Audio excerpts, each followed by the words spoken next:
One night, Henry and Gordon were alone with James. Although Sir Topham Hatt was beginning to think well of him, whenever a chance came, the other engines would talk of nothing but bootlaces. "Remember when they had to use a bootlace to get you out of trouble, James?" they would tease. James tried to get back by talking about Henry, who got shut up in a tunnel, and Gordon, who got stuck on a hill, but they wouldn't listen. "You talk too much, little James," said Gordon. "A fine, strong engine like me has something to talk about. I'm the only engine who can pull the express. When I'm not there, they need two engines. Think of that. I've pulled expresses for years and have never once lost my way. I seem to know the right line by instinct." Every wise engine knows that the signalman sets the switches to make the engines run on the right tracks. But Gordon was so proud he had forgotten.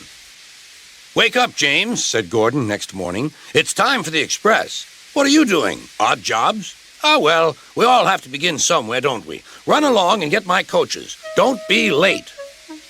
James went to get Gordon's coaches. They were all shining with new paint. He was careful not to bump them, and they followed him smoothly into the station singing happily, "We're going away! We're going away!" "I wish I were going with you," said James. "I should love to pull the express and go flying along the line." Gordon, with much noise and blowing of steam, got ready to back onto the train.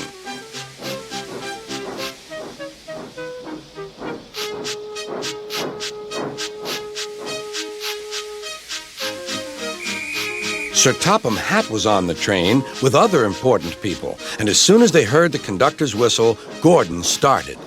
"Look at me now," he puffed, and the coaches glided after him. "Boop, boop, boop, boop, boop. Goodbye, little James. See you tomorrow." James watched the train disappear and then went back to work. He pushed some freight cars into their proper sidings and went to fetch the coaches for another train. James had just brought the coaches to the platform when he heard a mournful noise. There was Gordon trying to sneak into the station without being noticed.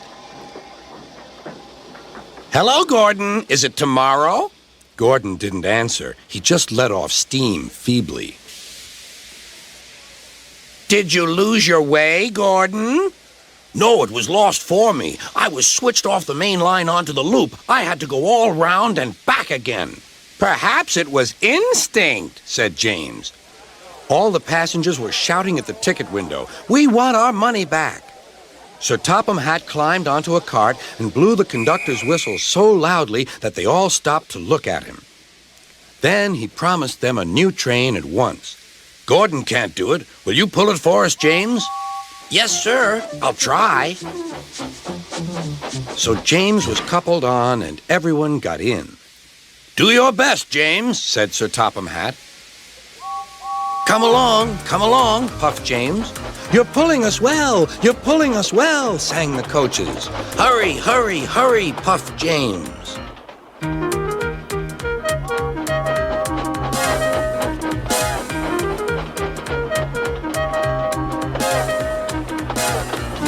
Bridges and stations flashed by.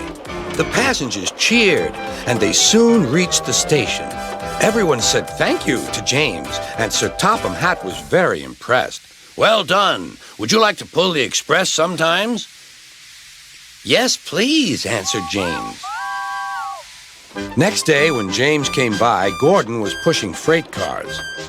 "I like some quiet work for a change," he said. "I'm teaching these cars manners. You did well with those coaches, I hear."